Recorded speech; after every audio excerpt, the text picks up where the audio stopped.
Hello friends and good morning to all the students. This is Sonia Mam. I hope you all are fine, taking very good care of yourself.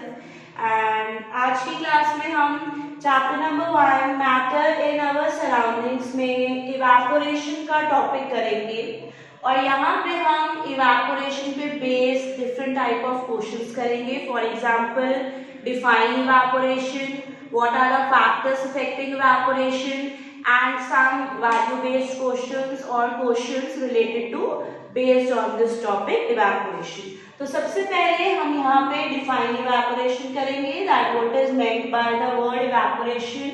Here I have written the define, a proper define, the phenomenon of change of a liquid. जब liquid change होता है into vapors.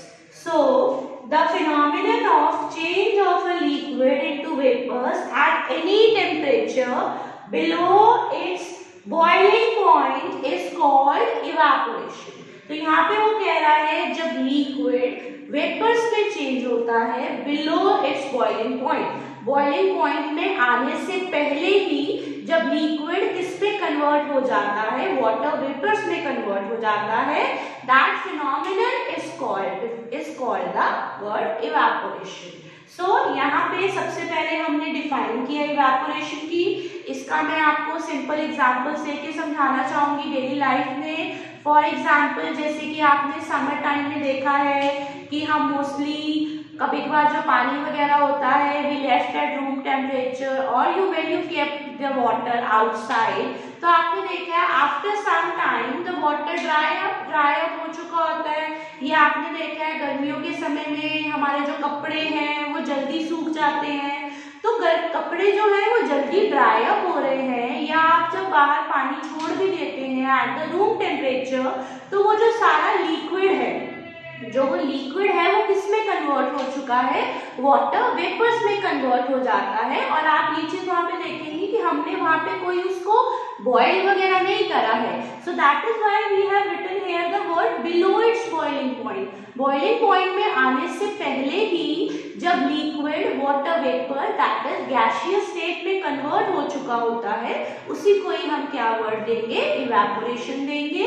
So now we will be doing our next question that what are the factors affecting evaporation. कि जो evaporation है वो किन किन वजह से होती है या किस किस फैक्टर पे जो evaporation है वो बेस्ड है. So here total there are 4 factors affecting evaporation. We will be doing these one by one. So here the first point is increase of surface area. Firstly मैं यहाँ पे आपको सारे फैक्टर्स जो है वो डेली लाइफ से एग्जांपल से के हम समझेंगे कि कैसे जो इवेपोरेशन है वो डिफरेंट चीजों पे बेस्ड है. What are the factors. So first point आपने यहाँ पे पढ़ा increase of surface area. Surface area means जब एरिया में इंक्रीज आ जाता है तो इवेपोरेशन भी जो है वो ज्यादा होती है. इट मीन्स काइंड ऑफ दोनों चीजें जो है वो सेम डायरेक्शन में मूव कर रही है. अगर एरिया बढ़ रहा है तो इवेपोरेशन भी जो है वो क्या हो रही है, इंक्रीज हो रही है. सो सबसे पहले मैं आपको यहाँ पे पढ़ाना चाहूंगी. एक तो यहाँ पे लिखा हुआ है if surface area is increased. अगर हम सरफेस एरिया को इंक्रीज करेंगे तो evaporation also increases. It means they are directly related. इसीलिए हम इवेपोरेशन को सरफेस फिनोमिनन भी कहते हैं. Evaporation is a surface phenomenon means surface area बढ़ने की वजह से इवेपोरेशन भी इंक्रीज हो जाती है.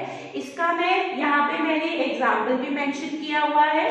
That while putting clothes for drying up, जब हम कपड़े वगैरह सुखाते हैं we spread them out. Spread them out means आप सरफेस एरिया जो है इंक्रीज कर रहे हैं. ऑब्वियस सी बात है जब आप कपड़े सुखाते हैं तो एक के ऊपर कपड़े नहीं डालते हैं. वी स्प्रेड देम आउट, हम एक एक करके जो है लाइन में उसको स्प्रेड करते हैं. Because when the surface area increases evaporation also increases. इसका एग्जाम्पल मैं एक आपको और सिंपल सा देना चाहूंगी कि फॉर एग्जाम्पल जब हम चाय वगैरह पीते हैं या कप और वी आर इन अ हरी कि हमें जल्दी से इसको फिनिश करना है, so we take it in a glass which has a larger surface area as compare to the cup. तो अगेन अगर वो ग्लास का या किसी कंटेनर का सरफेस एरिया ज्यादा है तो आपने देखा उसमें चाय जो है वो जल्दी ठंडी हो जाती है। For example bowl, again because of this reason उसमें सरफेस एरिया बढ़ गया, जिसकी वजह से इवेपोरेशन भी जो थी वो ज्यादा हो गई। There is increase in evaporation. So now the next factor here I have written is increase of temperature. Temperature बढ़ने की वजह से भी इवेपोरेशन जो है वो ज्यादा हो जाती है। सो मैंने क्या यहाँ पे लिखा हुआ है, with the increase in temperature. Temperature यहाँ पे क्या है कि फॉर एग्जांपल जब गर्मियों में इन द समर्स आपने देखा है टेम्परेचर ज्यादा हो जाता है, अराउंड 45 डिग्री 50 डिग्री सेल्सियस तक जो है ये पहुंच जाता है। So during the summer time the temperature increases. अब गर्मी बढ़ने की वजह से क्या होता है, the particles get enough kinetic energy. जो पार्टिकल्स होता है, एक ऑब्वियस सी बात है, जब मैं ऐसे कि मैंने आपको स्टार्टिंग में कहा कि जब हम पानी छोड़ देते हैं रूम टेम्परेचर पे, या फॉर एग्जांपल आपने पानी एक बाउल में लेके बाहर रख दिया, तो थोड़े टाइम बाद आप देखेंगे वो ड्राई अप हो जाता है। तो इसमें हुआ क्या है कि जैसे कि धूप पड़ी है, उसके ऊपर सनलाइट फॉल की, धूप वगैरह पड़ी उस पानी के ऊपर, तो जो वाटर के पार्टिकल्स थे, जो हायर सरफेस पे वाटर के पार्टिकल्स थे, they have gained that sunlight. उन्होंने वो हीट एनर्जी को क्या किया है, एब्जॉर्ब कर लिया, जिसकी वजह से वो जो ऊपर की लेयर पानी था उसका जो टेम्परेचर था वो इंक्रीज हो गया। टेम्परेचर इंक्रीज हुआ, it means particles have gained the kinetic energy. Particles में क्या आ गई, काइनेटिक एनर्जी आ गई, they have gain kinetic energy, जिसकी वजह से जो वाटर पार्टिकल्स, जो पहले पानी सारा इकट्ठा था, particles were together and after gaining that sunlight that heat energy, वो उसमें पार्टिकल्स हैव ब्रेक द इंटरफोर्स, जो उनकी मॉलिक्यूलर फोर्स थी, इंटरमॉलिक्यूलर फोर्स ऑफ अट्रैक्शन जो थी वो ब्रेक हो गई। सो वो ब्रेक होने की वजह से सारे पार्टिकल्स जो थे वो स्प्रेड हो गए, एंड आफ्टर दैट जो लिक्विड था वो किस में कन्वर्ट हो गया, वेपर स्टेट में कन्वर्ट हो गया। इसी को हम कहते हैं कि पानी जो था वो इवेपोरेट हो चुका है। So here this is the second point, that with the increase in temperature also that liquids get converted into the vapor state and evaporation take place. यहाँ पे मैंने एग्जाम्पल में भी इन समर से लिखा है कि समर टाइम में when there is so much of temperature, particles get that heat energy, they break their force of attraction and get easily converted into the vapor state. Now the third point से पहले मैं यहाँ पे आपको एक fourth point पहले explain करूंगी, that is increase in wind. Wind मतलब अगेन जब गर्मियों टाइम में आपने देखा हवा चलती है, या जब भी जिस समय में भी हवा ज्यादा जोर से होती है, विंड स्पीड जब ज्यादा होती है, with the increase in wind speed also the particles of water vapor move away with the wind। For example जब हमने कपड़े बाहर सूखने के लिए डाले होते हैं और हवा अगर जोर से चल रही है, तो वो एयर पार्टिकल्स क्या करते हैं, उस वाटर वेपर या जो वाटर प्रेजेंट है क्लोथ्स वगैरह में, वो उसको अपने साथ ही ले जाते हैं along with the wind, so decreasing the amount of water vapor in the surroundings। तो this is also one of the reason कि जब increase in wind होगा तो इवेपोरेशन भी जो है वो जल्दी होगी, फास्टर रेट पे होगी। इसके example same I have written here that clothes dry faster on a windy day. जब हवाएं जोर से चलती है उस समय पे इवेपोरेशन जो है वो फास्टर हो जाती है। So first, second and fourth point पहले मैंने एक्सप्लेन करने का मोटिव यही था कि ये तीनों जो है डायरेक्टली रिलेटेड है, they are directly related to each other. See increase of surface area, increase of temperature, increase in the wind speed. तो इन तीनों चीजें जो है वो इंक्रीज हो रही है, तो evaporation is also increasing. Now this one point is decrease in humidity. सबसे पहले हम यहाँ पे ह्यूमिडिटी का मतलब समझेंगे, बिकॉज आप में से कई बच्चों को ह्यूमिडिटी का मीनिंग नहीं आता है। What is meant by the humidity? Humidity is the amount of water vapour present in the air, कि एयर में ऑलरेडी पहले से ही वाटर वेपर कितना प्रेजेंट है। आफ्टर दैट एक लॉजिकल सी बात होती है कि अगर एयर में पहले ही पानी जो है वो ज्यादा होगा, तो जो इवेपोरेशन हो रही है, जो वाटर वेपर्स ऊपर जा रहे हैं एटमॉस्फेयर में, एयर में पहले ही पानी इतना ज्यादा है तो वो और वाटर वेपर्स को होल्ड नहीं क्योंकि एयर का भी एक क्या होता है, डेफिनेट लेवल होता है to hold the water. So I have written here, air around us cannot hold more water than a definite amount of water vapor. कि एयर की भी एक कैपेसिटी है, एक डेफिनेट लेवल है कि हाँ वो इतना वाटर लेवल जो है होल्ड कर सकती है at a given temperature. And if the amount of water in air is already high, और अगर एयर में पहले से ही पानी जो है वो ज्यादा प्रेजेंट है, so the rate of evaporation decreases. इसका मैं एक एग्जांपल देना चाहूंगी आपको. For example in rainy season, rainy season में आपने देखा है इन रेनी सीजन में आपने देखा हुआ है कि इवेपोरेशन ज्यादा नहीं होती. फॉर एग्जांपल वो चिपचिप वाला मौसम कि व्हेन वी आर ऑल यार कि बहुत स्वेटिंग हो रही है, चिपचिप वाला मौसम है, that is basically the humidity. Humidity means कि एयर में ऑलरेडी जो है वो वाटर प्रेजेंट है, तो वो और वाटर लेवल को होल्ड नहीं कर पाती. तो दैट वो जो मौसम होता है उस टाइम पे, उस सीजन को हम क्या बोलते हैं, ह्यूमिडिटी वाला सीजन है ये वाला. बिकॉज एयर का क्या होता है, एक लेवल होता है to hold the water vapours. So सिर्फ ये वाला जो थर्ड पॉइंट है ये उल्टा चल रहा है, that if there is increase in humidity तो इवेपोरेशन कम होगी. अगर ह्यूमिडिटी बढ़ेगी तो इवेपोरेशन कम होगी. एंड अगर ह्यूमिडिटी कम होगी, फॉर एग्जांपल गर्मियों में गर्मी बहुत ज्यादा होती है लेकिन स्टिल हमें वो चिपचिप वाला जो है वो फील नहीं होता, क्योंकि गर्मी ज्यादा है, ओके, ह्यूमिडिटी जो है वो कम है, तो इवेपोरेशन जो है वो ज्यादा होगी. तो एक आप याद रखना कि ह्यूमिडिटी वाला पॉइंट जो है वो उल्टा चलता है with evaporation. That if there is increase in humidity तो less evaporation, and if there is decrease in humidity तो more evaporation will be take place. So here we have done with the topic that define evaporation and what are these four factors relating to evaporation. Now we will be taking up the questions based on the topic evaporation from our daily life. So now I am writing here with the questions. Now these are the questions based on the topic evaporation. Evaporation पे based मैंने यहाँ पे सारे questions, almost all the questions I have written here. So now we will be discussing these questions based on evaporation. Here the first question is, how does evaporation cause cooling? कि evaporation होने की वजह से cooling कैसे होती है? How we feel cool? Okay. So the particles of liquid absorb energy from the surroundings. इसका मैं आपको एक सिंपल एग्जांपल ये देना चाहूंगी कि गर्मियों के टाइम पे आपने स्पेशली देखा हुआ है that people sprinkle water on their roof. इसका मैंने सेम यहाँ पे ये क्वेश्चन भी लिखा हुआ है. Then why do people sprinkle water on the roof during the summers? This can be taken as in the form of example कि हम गर्मियों के टाइम पे छतों पे या बाहर जो हमारे घर के बाहर ओपन एरिया होता है, why we sprinkle water there.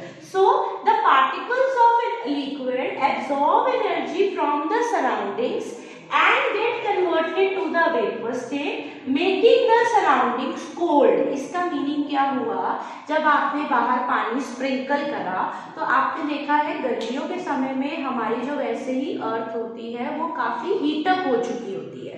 तो जो जमीन काफी हीटअप ऑलरेडी हो चुकी है, जो जमीन ऑलरेडी काफी गर्म है, जब हम उसके ऊपर पानी स्प्रिंकल करेंगे तो वो वाटर के पार्टिकल्स ने क्या किया, उस अर्थ में से हीट एनर्जी को एब्जॉर्ब कर लिया.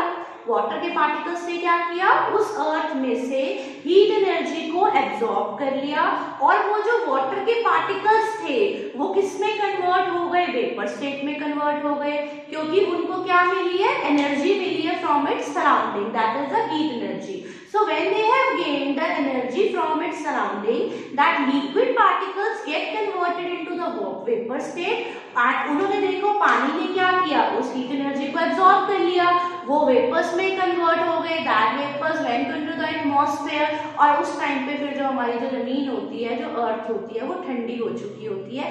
That is how and making the surroundings cold. और उस टाइम पे फिर वो जो जमीन है या जो आसपास का एरिया है, we feel cold. This is how the evaporation cause cooling.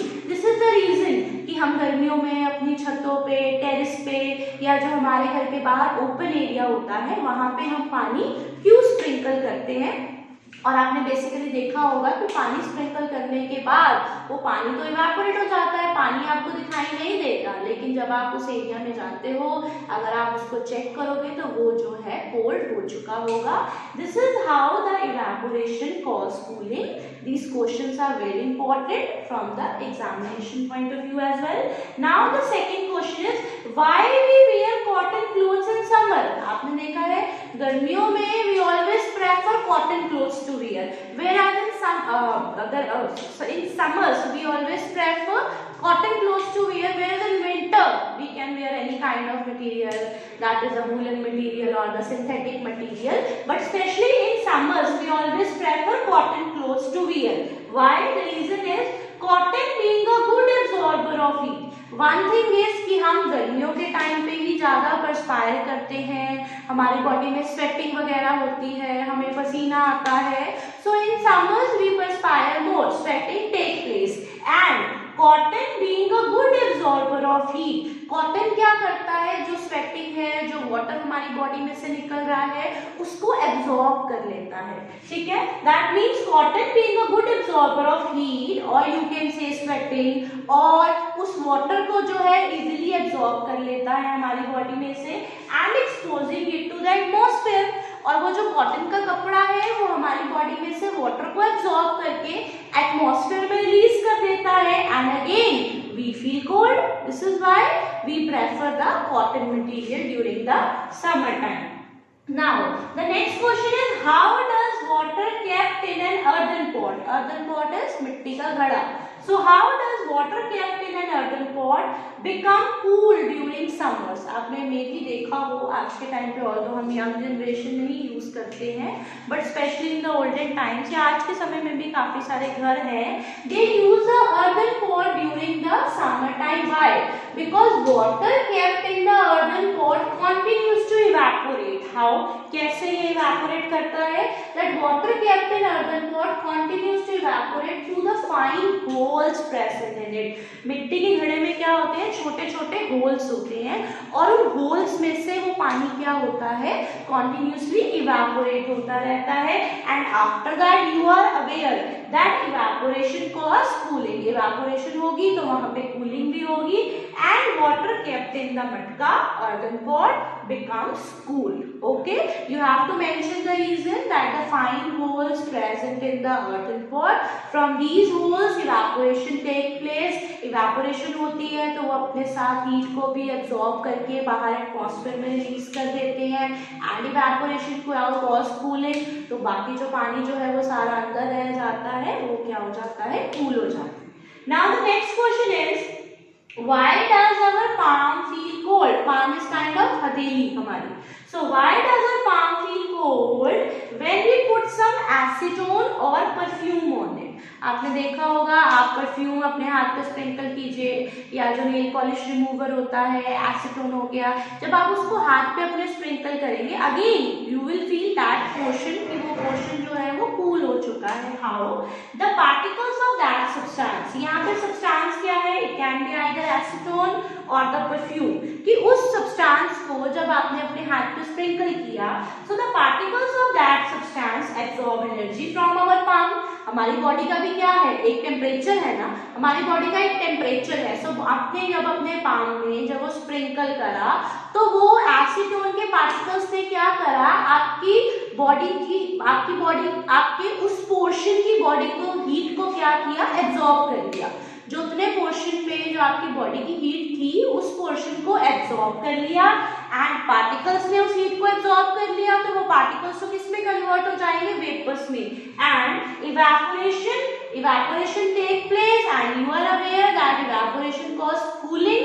तो आपका जो उतना पोर्शन होता है, that you will feel cool. Okay, so this is the reason that why our palm feel cold. Now the next question is why we are able to sip hot tea और milk faster from a saucer rather than a cup. ये मैं आपको factors में explain कर चुकी हूँ. That one reason is due to the increase in surface area. क्योंकि saucer में surface area ज़्यादा हो जाता है. Increase in surface area, तो evaporation also increases. Evaporation take place, so it is easy to sip faster faster milk from a saucer rather than a cup. After that, the next question is, why do we see water droplets? ये एक नया question है. Why do we see water droplets on the outer surface of a glass containing cold water? आपने देखा होगा गर्मियों में जो स्पेशली हम ग्लास में कोल्ड वाटर डालते हैं, कोल्ड वाटर, और it can be either ice cold water. आप थोड़े समय के लिए भी उसको जस्ट एज इट इज बाहर रख दोगे तो you will see the water droplets coming on the outer surface. Why? The water vapours present in air. अब आप देखिए एयर में भी तो ऑलरेडी वाटर प्रेजेंट है. So the water vapour which is already present in the air on coming in contact with the cold glass water, वो water vapour जब cold glass के कांटेक्ट में आए, they loses their energy and gets converted into liquid states, and उसी को हम क्या कहते हैं? Water droplet. वंस अगेन, जो एयर में वाटर वेपर प्रेजेंट है, जब वो उस ग्लास के कांटेक्ट में आएंगे, they loses their energy, और वो वाटर वेपर जो है वो किस में कन्वर्ट हो रहे हैं? लिक्विड स्टेट में. That you see as a water droplet. And we have done this. Why do people sprinkle water during the on roof during the summer time? Because जो आप पानी स्प्रिंकल करते हो बाहर, that particles of liquid gain energy, उसको energy मिल जाती है from the surface, from the surroundings. जब वो पार्टिकल्स को एनर्जी मिल जाएगी, they will get converted into the liquid state, vapour state. That particles gate converted into the vapour state and keeping the surroundings cool.